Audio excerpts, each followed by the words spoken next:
Let's begin by just going inside for a moment. You can close your eyes or just look at what's near you, a few feet in front of you if you wish. Your eyes don't have to be closed. And just notice, where does it feel best today to put your hands? On your heart or in your lap? Maybe you want to practice a mudra or you want to tap a little. And just take a few breaths, inviting yourself into our space today, and just noticing what this space means for you. Your intention to be present,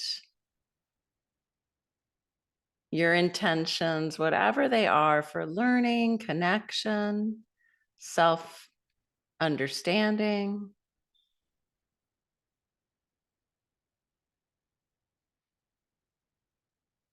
And if it feels right to deepen your breath and send some grounding chords of light to commingle with Earth's energy and allow that energy to fill you and help you stabilize.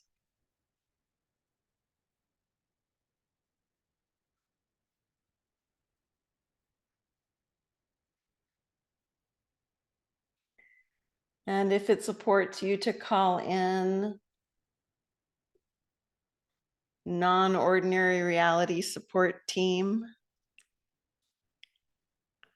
as well, if it supports you to call in values, emotions that help you.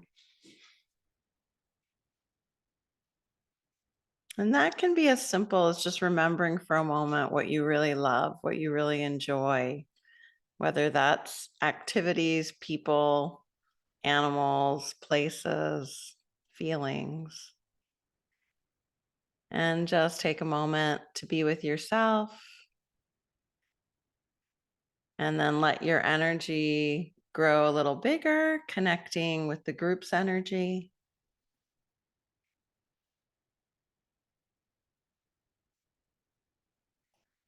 If you're a sensitive, and when other people share or when I share, it seems to connect you at a empathy level that is not helpful for you, then make a beautiful energy bubble in front of you.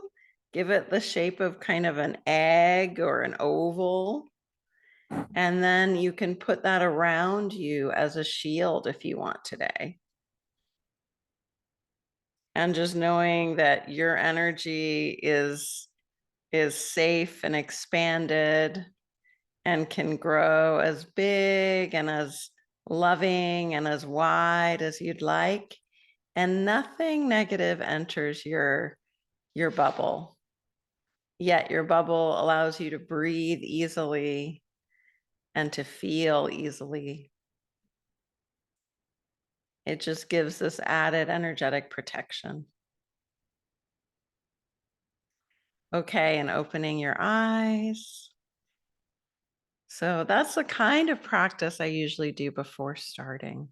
I take a little more time with my teachers and my support team than maybe I led today, but that's the general practice.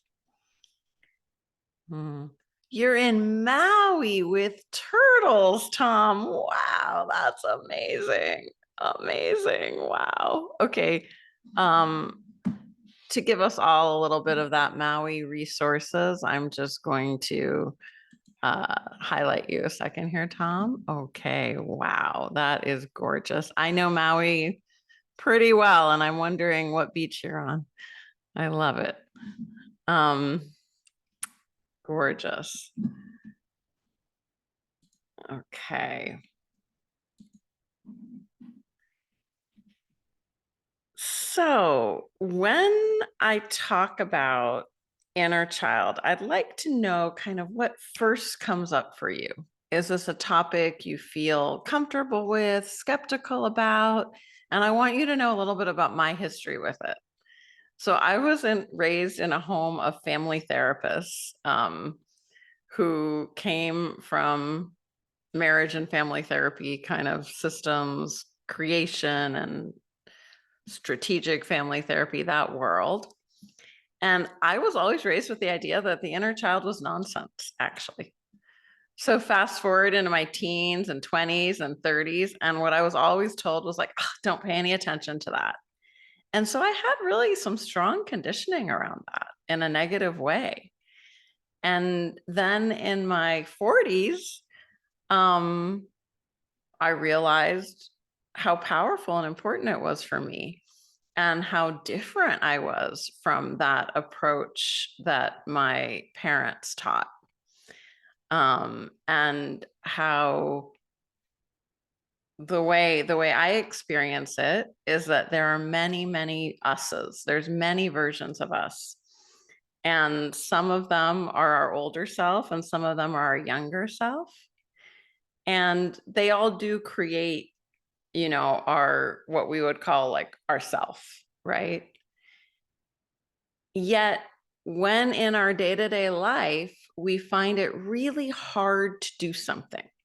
Like, I'll give you an example. For a long time, I was really blocked to writing professional emails, like to everybody, emails about like the emails you guys get from me every few days. I was really blocked to being my own writer, and I knew I needed to do that professionally, yet I just felt stuck when it came to that kind of writing, although other kind of writing came easily. And so I had some sessions with therapists, with energy healers around what was it that my obstacle was about marketing or sharing in this form. And I really realized that the part of me that felt unable was a younger part of me. Not necessarily a child, but definitely a younger part of myself that felt a little immature or like somehow not the self that teaches and coaches and gives workshops. When it came to writing those marketing emails, it was like my younger self said, "You can't do this. That doesn't sound right. Rewrite it 100 times." And it was really an obstacle. So I worked with that through getting to know her, giving her love, thinking of us together, taking a hike or having a coffee or playing with dogs. I even for a while talked to my little dog as though she was my younger self in a really kind way. My dog loved it. But that was a way I could get into that caring compassion with that younger part of me. And it allowed me to really open up my abilities to write those certain kinds of emails that I was stuck on, feeling that obstacle with. Now that's like a kind of professional obstacle example. There's more personal ones that I could also share, but I want to know kind of for you guys, what shows up? Are there any obstacles in your life right now that you could just sort of bring into the room? You don't have to share them on chat, or you can, but these are not necessarily an obstacle from the past, is my point. It's a current obstacle. It might be it's hard to go on a date. It might be I'd like to make new friends, but I seem to just not do the things I said I would do. Or I'd like to get more fit, but man, when it comes to actually doing that, I don't. These are obstacles we all have in different ways in our life. Oh, what's funny? Tom asked Magali, why therapy versus coaching that obstacle? Well, I'll tell you, I always have lots of helpers in regular reality in my life. So for several years, I worked with a Kundalini therapist who had it was very unique kind of therapy. Later, I worked with a psychologist who's also a shaman. And more recently, for about 5 years, I've worked with a trauma-informed coach, and I call our work therapy, although really she's a Canadian coach, and she's also my friend and mentor. So I should correct that and say I've been working with my coach a lot with my inner child. And I do think there are certain traumas and certain situations where it is better to work with a psychologist or a therapist just because they've had a more specific education to that. Now, there are coaches who like my coach that I'm happy to share her name, Lynn Fraser, and I'm happy to give you guys her website and everything. And she has a depth as a human being, like such presence that I don't care what she calls herself. I wouldn't care whatever her title. It's I'm there for that relationship. And that's maybe where I'm different also from a family therapy or strategic family therapy model and from a lot of other uh, thoughts on coaching or different kinds of help. For me, every client I work with, I have a relationship with. Every practitioner I see, I have a relationship with. These relationships are not the same as a friendship. And yet they are something that deepens over time. The relationship itself is supportive. Of course, they don't have to go on forever, but they can evolve and grow. And in my view, they can go on for years, and it's very helpful. So I have no problem seeing clients that I've been seeing for 10 years. I don't see them regularly. There might be a year we work a lot and then we take a break for a couple of years. It might be every 2 months, but it's an ongoing relationship. And so that's my approach. And that took me a while to get to. That wasn't how I began as a coach. It took a while to really feel that what really matters here is more the relationship, the safety in that connection, actually, than whether there's a breakthrough in a session or how I perform as a coach. That's not really what it's about. So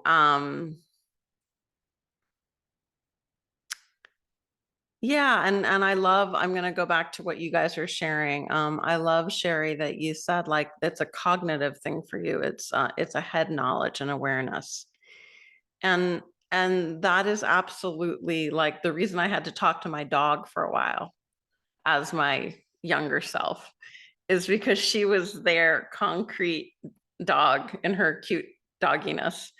And I could, it made it easier somehow. And I'm not the only one that does that. I have a girlfriend that also talks to her dog as her younger self. Um, so we can work with this in a friendly, playful way. And like my background, I was actually sometimes I do a little preview and just in my head in the morning of what will I share, what's going to come out. And I realized I would probably share this, and here I go sharing it. So I want you guys to know that I do come to this work from having had significant trauma in my life. I was raised in a home of pretty emotionally chaos, alcoholic parents, um, would leave my body at night to disassociate and journey. I thought of it as an incredible spiritual thing, but really, as a child, what was I doing? I was disassociating. Um, and so there was a lot of disconnection in me as an adult from my childhood because of the chaos and the kind of toxic family environment that I grew up in. And and one of the ways that manifested was kind of a loss of memories, a loss of a lot of details. And it's been so cool lately. I've reconnected with a girlfriend from my teen years, and she's like filling in so many memories for me. And that is so cool to have a friend like that show up at my age now to remind me of childhood. Um, and like anyone who's had trauma in their childhood, it wasn't all that. And there are great resources there too. And there was also great love and kindness as well. So we're not ever just one thing. But what's amazing is we have our ability to bring in our adult, mature kindness and offer it to a past, or offer it to the part of us that still might be creating an insecurity or a fear or an obstacle today. And we don't have to know, as coaches, we don't have to know about the trauma. We don't have to know or ask questions or dig for a source. We can just assume, as human beings, most of us had a certain level of conditioning as children that is no longer serving us. Certain beliefs were formed, certain emotional sort of chain reactions, certain connections in the brain got disrupted from events, or whether it was insults or actions that stopped a kind of harmony inside. And we can rebuild that just through our kind statements, our imagination, our ability to talk to our body. All these things give us, it's really communication is, to me, the core restorative element here. We're creating more loving communications with our body and with parts of ourself. And that's what creates integration and harmony. And that's what removes, in a natural way, obstacles. So I do have a slideshow, and I think I should probably share it so that I know I'm not missing any points here. See, I even made an intro, and I liked this picture because it was like, we're packing for a really cool journey when we do this. So signs we might need integration or healing is we might struggle to feel emotions that we want to feel. And that might be what a client shows up with you saying, you know, I want to feel joy, but it's like, I don't know. I don't think I'm depressed, but hard for me to ever get excited or happy. Or I want to feel connection, but it always feels like I'm distant. We might be hard on ourselves. So any of you guys ever hard on yourself in some way? Probably so, because the more self-aware you are, the more aware you tend to be that there might be a critical voice or let's say less kind part of you that you can become aware of. And that's one of the gifts of presence, is being able to go, oh, was I just shaming myself? Oh, wow. You know, and then you get to do a redo. Sometimes when people have such a strong kind of identity that they're going to be so positive, they're never going to use negative language, they're never going to have a negative thought, there can be a huge block to even knowing that there's not integration. But eventually it seems to show up, because life seems to give us ways to grow just naturally. So we might feel unprepared or immature in some way. Unprepared might be like, it's never quite good enough to put out into the world, or I'm never quite developed enough to help someone else. Let me know if any of you have anything like that. Like, and that would be kind of where my writing block was. It might feel hard to take in other people's love or kindness or support. It might be hard to ask for favors. Self-sabotage might be happening, and that's when, like, you seem to unconsciously do things that work against you, like a mistake that you consciously would never have made, but it happened anyways. I remember witnessing one of those. A student shared with me that they were on a session with their coach, and at the same time they got a message from that same coach they were talking to that was meant for someone else. So that coach was typing to someone else while in their session. So that's unfortunate on many levels, but I think that coach was self-sabotaging themselves by doing that. We might feel like an imposter. Many of you guys know that term, imposter syndrome, but we might feel like we're not quite good enough to be in the job we're in the relationship we're in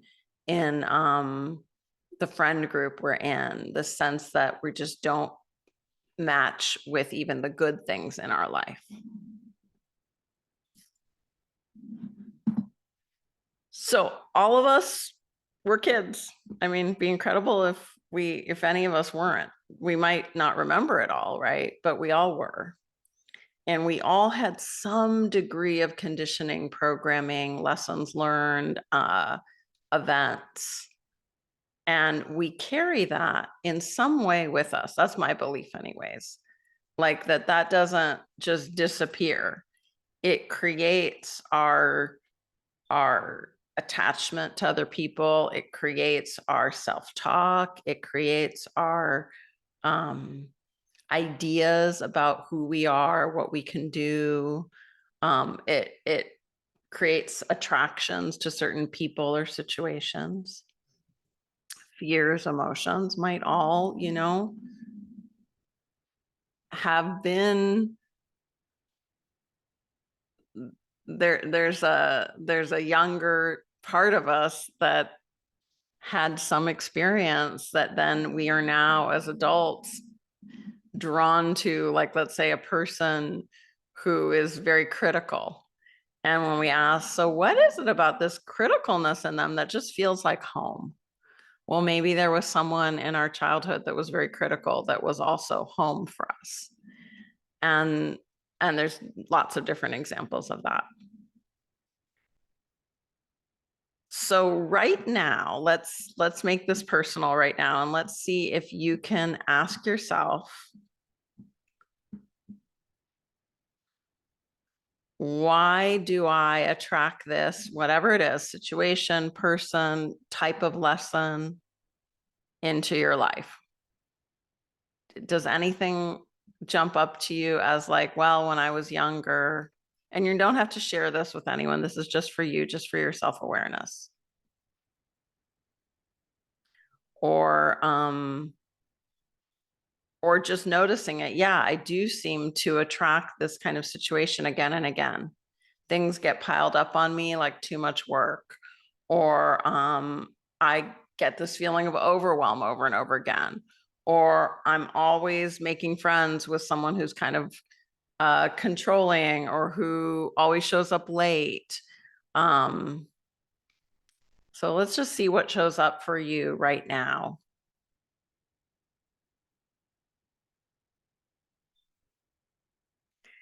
And in general, these are questions that we might ask ourselves when we have an obstacle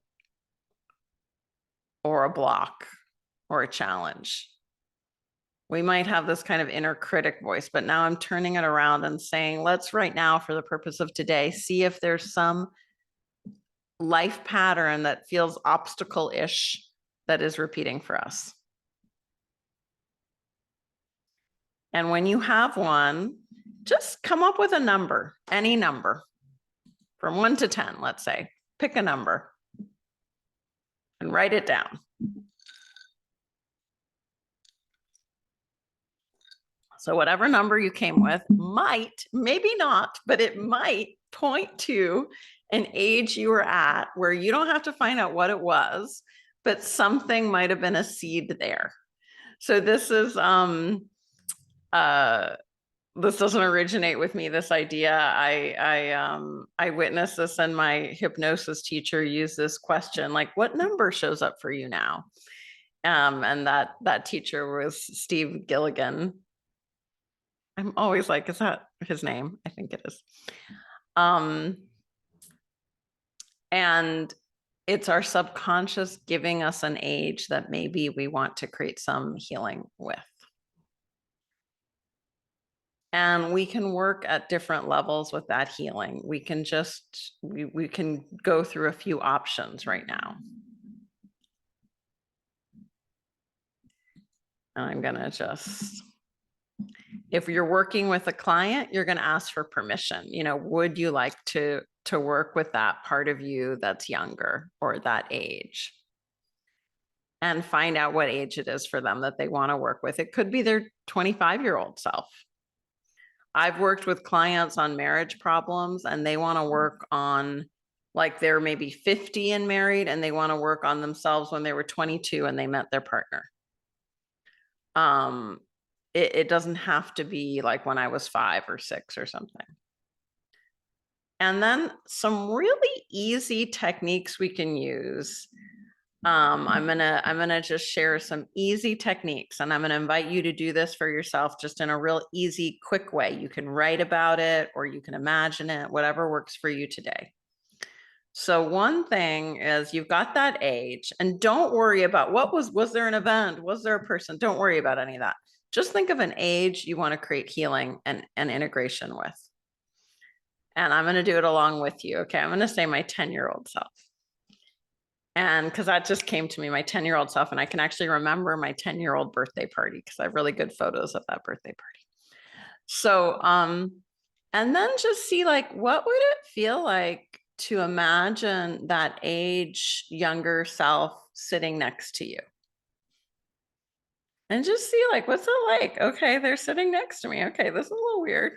Yeah, I can kind of imagine that. Maybe you feel a little creepy, like they're like a ghost of you or something. Or maybe you feel like, oh, I like them. Or, oh, I had really bad hair then. It's okay. Just reflect. What is that like to have them next to you? What are they doing? Are they nervous? Or are they like, what are you doing bringing me into your living room when you're teaching a class, Or are they just kind of being a kid? Are they like moving their body around? Do they have certain shoes on? Do you sense that they have feelings? And just, since you are your mature self, whatever age you are right now, remind yourself for a moment, like, okay, here I am. I am blank age. I am safe. I'm kind. I can really be here and be present for this kid I've brought next to me. And just think of some kind of kind action, like, I'm just going to hold her hand. And like, she kind of wants to swing hands. So I'm going to let that happen and say, okay, I'm glad you're having a fun 10-year-old birthday party. And I'm just going to send back in time to you, like, this friendship. And the hand holding for me is a gesture of that friendship. For you, it might be a hug. It might be you play a game of chess. It might be you offer your younger self an ice cream cone. What's a gesture of friendship you can make right now with your younger self, whatever age? And just note it down, write it down, or imagine it. Take your time.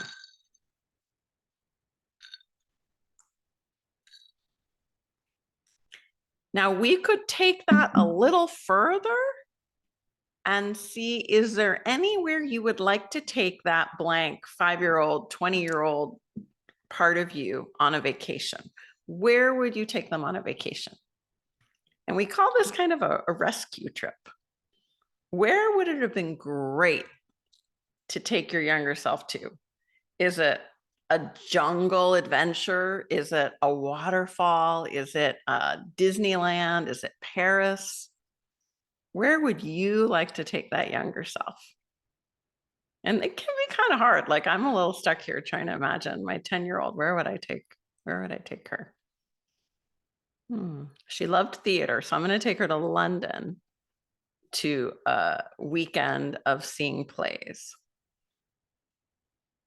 I'm just going to have that sense of it, like, oh, we're like seeing really great plays in London.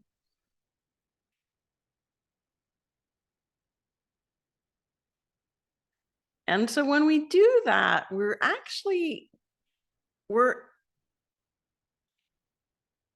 operating from a place of real agency and empowerment in our current mature self, right? This is not a weak or powerless thing to do. This is very empowered. Like, you imagine your younger self and you're taking them on a trip, on a vacation. And maybe from that empowered place, you're also offering them a sort of sense of self-worth. What is a kind statement, an empowering statement you want your younger self to take in?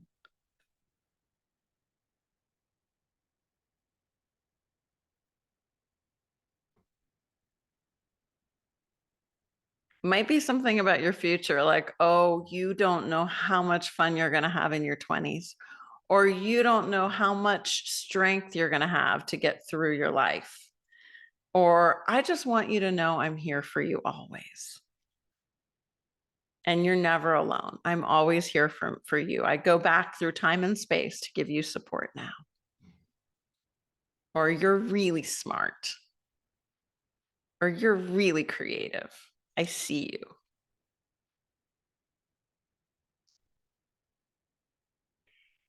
And if we were doing like deeper, and I'll do some modeling of this and we'll take it deeper. Some deeper coaching would be to actually talk to your younger self, see what they want you to know, um, see if there's some kind of connection they're asking for, and continuing a little more of that communication until there's a point usually where the client wants to give them a hug. Or the way I was taught it in my training was, and this was with another teacher, I was taught, it's a little weird, but I was taught like they sit on your lap and you kind of become one, like you sort of, you're together, you're unified. To me, that didn't work as well as the like doing something really fun together. And then like slowly over time in my own healing, I felt we were more unified. But I feel with clients, when I do this work, sometimes it naturally happens. There's a high five, or there's a hug, or there's a dance party, or there's some kind of like fun, like um, a waterfall experience. I mean, no, not waterfall. I'm trying to remember, one of my clients went on like when you're in those big rafts, river rafting trip with their younger self. And then at the end, they felt like, oh, we're really joined together now. And so I just wouldn't worry too much about, do they feel separate? Do they feel one with you? Like, I see it more as a relationship where things move in and out, and you get the agency to travel in time to all these different years. And like for a while, I was doing a lot of work with myself in my 20s. It really wasn't a younger self, but that was important because I had a lot of resentment towards my 25 to 30-year-old self. And so that's what needed healing. So sometimes we can follow the emotion if we have a lot of regret or resentment or self-anger or self-sadness. That's where we want to do the healing. And it might not be at the child at all, right? It might be much older than the child, but younger than we are today. Okay, that was a lot of words coming out of me. Let's see what questions or shares you guys have and how that process was for you. Does anyone wish to talk or share or have questions, or write them in the chat?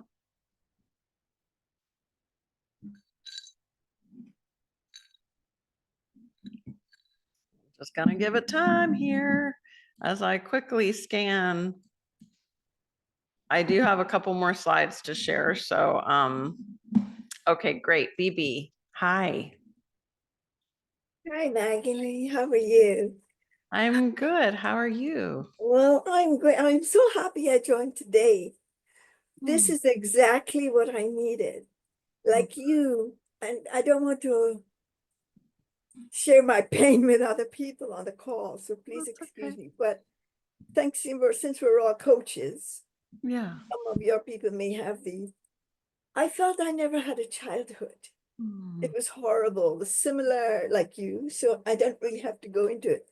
But what I used to do when I was going through physical, mental torture, I would imagine a different, a happier place. Yeah. Yeah. And so what I've been just finding out since we did the future self thing that was so wonderful, I've been practicing that. It's very hard for me to visualize and imagine Mhm. because from this talk today, I'm thinking my body is remembering that I used to use it as an escape from fear and from punishment. Right. That's a really great realization. Right? Yeah, that's a great realization to have. Yeah. Um, Right. That so yeah, I'll just that's one. I mean, there's several, but just that mhm. one. But I need to do this. Visualize what's your vision? What do you want? I'm always thinking because I've had to have permission even almost to breathe. It's like I need permission. So, Oh, no. Yeah. so Okay. how does it feel for you instead of visualizing or escaping like that, instead, like how do statements or like kind intention to yourself, how does that feel instead? Yes, I'm working on that. But Okay. since, and we've 'Cause- touched on this, like disbelief, yeah. but I'm working on that, like Because, affirmations, like and I I'll just tell you for myself, and I don't like the word affirmation, and it can feel kind okay, I of know. phony. You know Yes. what I mean? But I I have exactly, yeah. found I have found it so healing to first just say how I'm feeling out loud. Like Ah, that feelings don't have to be a hidden thing even from self. Like saying, "Oh, I feel frustrated right now." And then and it's okay that I feel frustrated. I'm a human being. I'm allowed to feel frustrated. And okay. what do I need right now? And then I might answer to myself, I need reassurance. For me, I'm one of those anxious types. It always comes down to reassurance. and and then I say, okay, what would that sound like? It's okay to be frustrated. You will get through this. There are real reasons for this frustration. And so that kind of comforting, empowering self-talk, it's not like a formulaic affirmation, but it's a Right. conversation with self. Yes, thank you so much. That makes so much sense.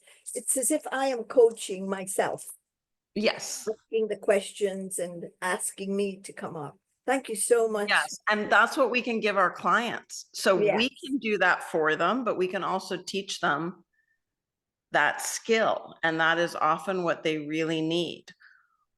The other thing I would just drop in as a suggestion, because I know like I disassociated from my body and literally would fly around and loved that space. And for a while, I didn't realize that was negative. I just always thought it was like a superpower. And now I've had to like come full circle to like, well, it was a symptom and it was a disassociation and a trauma response. And it's also a superpower. So even if I don't want to do that now, because I want to stay embodied and grounded and present, I can also see it that, wow, I had such a strong, like at a soul level, that I could take care Yeah. of myself that way. Yes, yes. Thank you. And thanks for sharing this because actually I coach other people how to, but not myself. But I need to start with myself. So thank you so much. This has been, Absolutely. And thank you for sharing. It was really powerful for all of thank us. you. Thank you Yeah. very much. Let me put my hand And down. Sonia, hi. Hi, thank you so much for this. I've always had a really hard time with inner child stuff. Like, I just feel Mhm. really resistant. And part of it is I don't think I had much of a childhood. So I've been learning how to play as a grown up. But I had an experience when I've got one kid who's 18 now, but when they were a toddler, um, we were playing on the carpet in the living room and the sippy cup tipped over or the cup tipped over. And I heard my dad's voice, from my childhood about being clumsy or messy or not paying attention or fidgeting or all of that stuff, right? And that was what was trying to come out. And instead, I was able to say, everybody spills sometimes. Yeah, that's beautiful. And so that was like one of those really pivotal moments where from then on, I've been able to speak to my adult self much more kindly, right? With much more patience to be able to say things like, oh, you've never done that before. You thought that was going to turn out differently. You'll know better next time, or Yeah. whatever, right? And I've been able to share that as a tool with clients and certainly with my child as they've been Yeah. growing up. But this piece of being able to go back in the way that you shared it and to have that conversation or sit together, I just felt my resistance melt in a way that before it always just felt like it was hokey or I was having to make it up or whatever. It just feels so kind of organic, and I'm so grateful. Oh, I'm so glad. Yeah. And I, like you, had to go through that resistance too. Yeah. And you brought up something so important. I want to highlight something Sonia just shared there, that sometimes parenting, whether it's a person or an animal, or it's through our work or our friendships, that act of nurturing another being is really healing for whatever our experience of not being nurtured or being uh confusingly nurtured in our younger years. It's really healing. Now, that doesn't mean that it doesn't also sometimes create a lot of triggers. Like, I can remember speaking to a client whose husband, like, just really went off the deep end in a big way, and like suddenly left her and their three children, created a lot of lies and illusions, and it was just a real meltdown. And I said to her, I'm just curious, how old is your son right now? And she said, he's whatever it was at that time, 11 or something. And I said, so your partner, wasn't it when he was 11 that his father died? And she said, yep. And so sometimes there's even this reaction to a child's age, that if the parent had a big trauma in life not always or whatever, this isn't like a rule, but it is interesting to observe. And I know in myself, like my two youngest daughters, I had them very young. I was 25 and 26 years old when the first two were born. And I always worked with children my whole life, had like so much professional experience in my teens and 20s with toddlers. But it wasn't until my daughters hit the age that my father left the family and my parents got divorced and I was 2 years old. So when I had 2-year-olds, wow, the memories about my dad leaving and anger towards him, and he was no longer alive at this point, but a lot of, like, you could say, repressed emotions were born when I went through parenting a child that was that age. So it's interesting, like, and I think when we can approach this with like curiosity and interest and an opportunity for healing, it's really helpful. And you'll probably have experience with clients where things like this show up for them or they share about it. Okay, Karen, hi. Hi, I just wanted to share this really cool experience. So, it just literally happened right before we came on class today. So I'm in the middle of getting certified for another class that I'm doing, and I have to speak in this Zoom and to the teacher to pass this.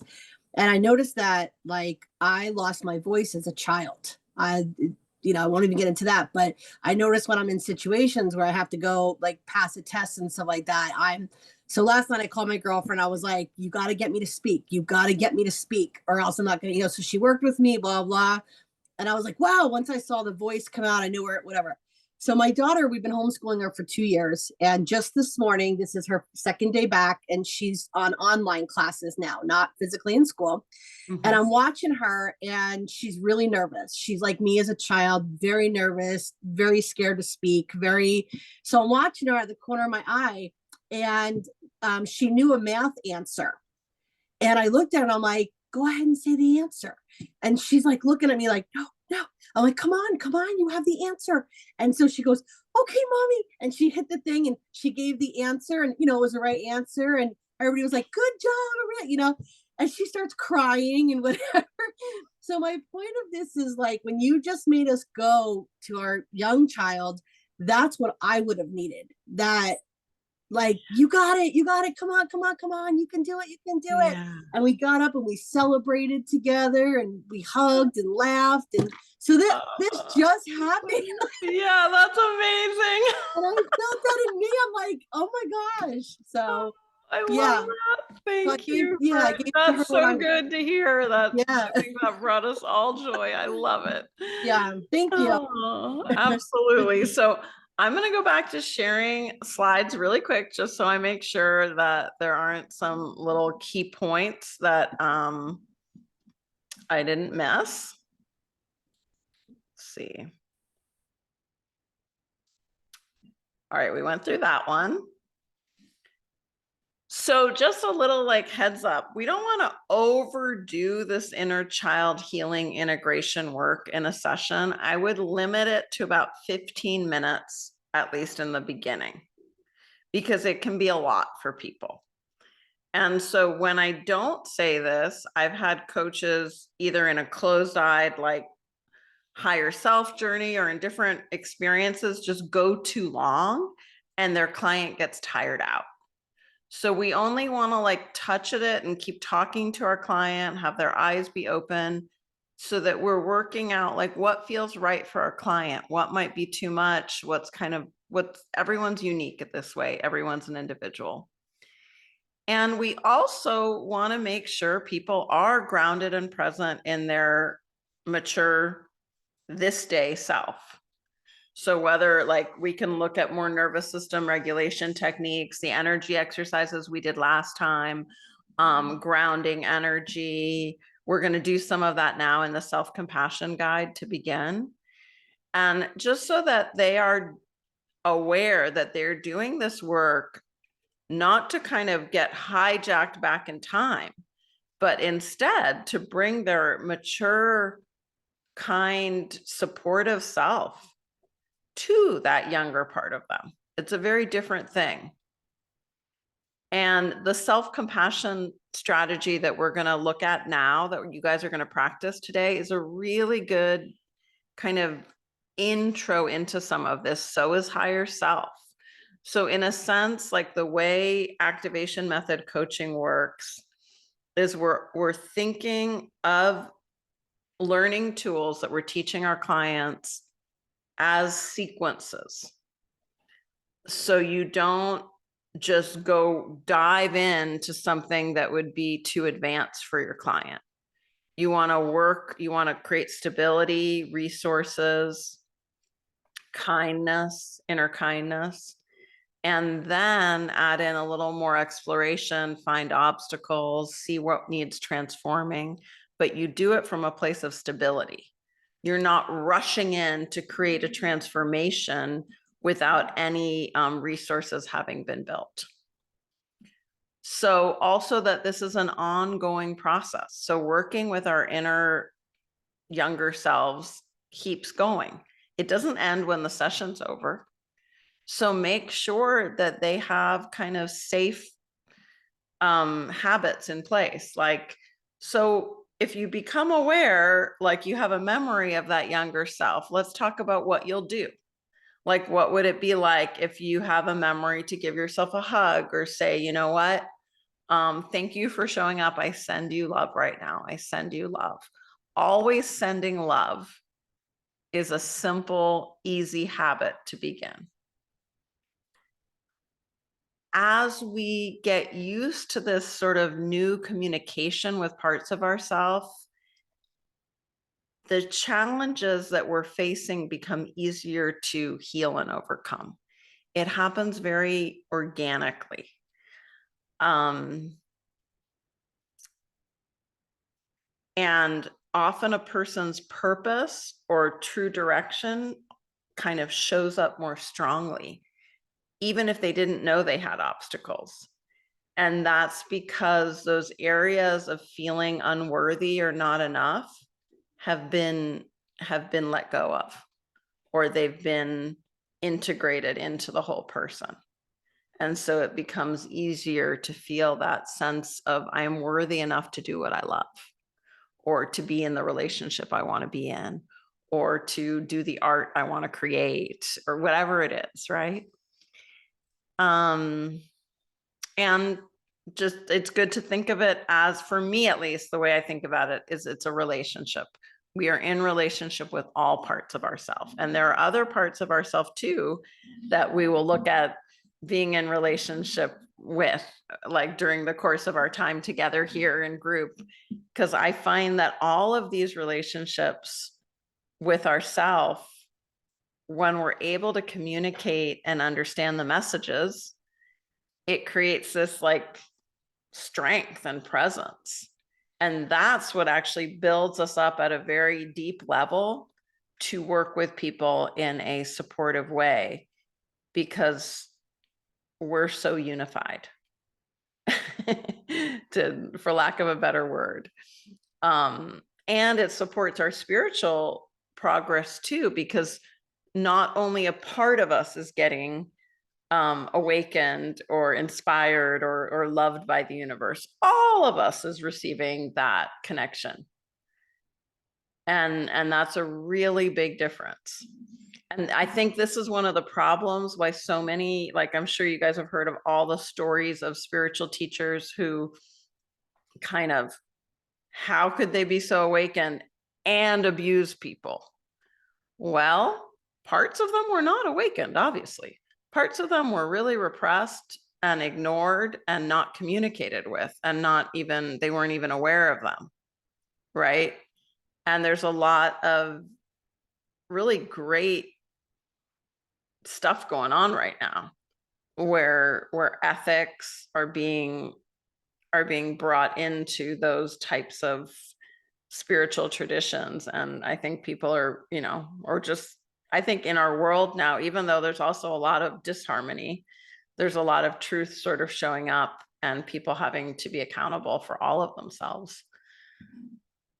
Not in every place, but in many.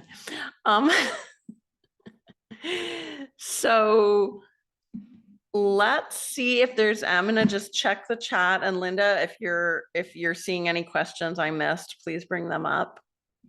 And I loved, Inez, what you shared about recreate my life story backwards, and that words function better for you. Yeah, I find, and not in a harsh way, but words are incredibly useful.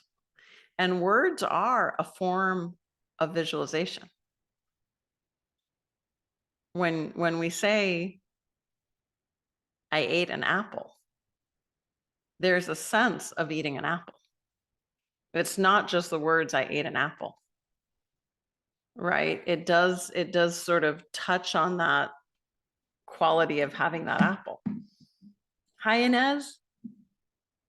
Hi. Yeah, thank you for picking this up, because I'm actually working with a coach. She does trauma-based or trauma-oriented coaching, which is really great for me. And she was inviting me to observe. She said there are our senses, they get a reminder through something what happened today.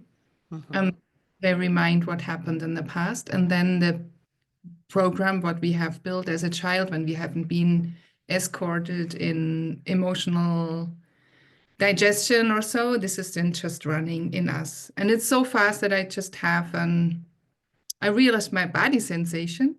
Yeah. And the rest, what happened before, I don't know yet. So she says, just observe, Right. come slower with that, and so on. Yeah, so true. And we'll do more with that somatic body awareness techniques also. I find those incredibly powerful. Yeah. And as you said, for me, it was very empowering and helpful to get also the knowledge for my mind, for this critical mind who thought Mhm. I made it, I'm not able to, or why do I'm not going out, why I'm not doing all this stuff. And now today I heard and realized that my nervous system is constantly aware in an extra emergency state. So where Correct. I Right. understand there's no room for downloading or energy extra or something like that. So I realized I want to work for myself first. Yeah. And that's why I'm linking it now, because what you just said, that we become stable in ourselves. This is what I feel step by step now. Yeah. And I got an idea more, this is how I could feel to be there for others. But at the moment, when Yeah. you do this work, I become so vulnerable because I see so much, which I didn't realize before.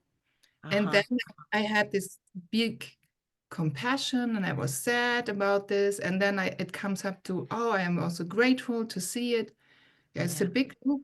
It's What big. It's really big. Yeah. Oh, I'm so glad you're doing this. Yeah.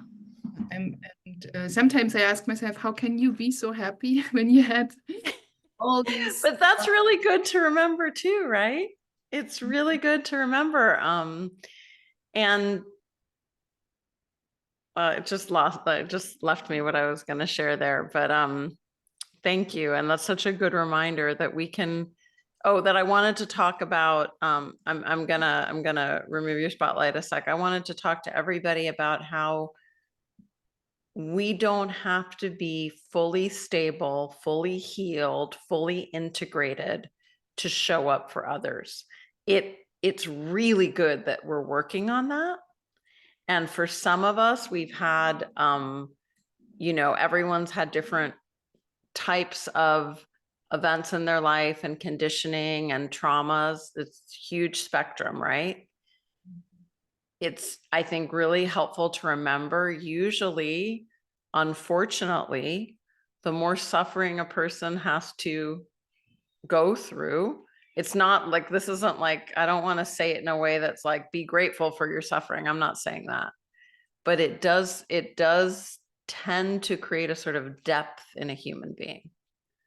Where if someone just has a really easy time always, I don't know if any person always has an easy time, but we can kind of imagine a person who everything was just really easy, sunshiny, easy disposition, easy friendships, easy career, easy children, easy. It might be harder for that person to sit and really listen to someone having a hard day, right?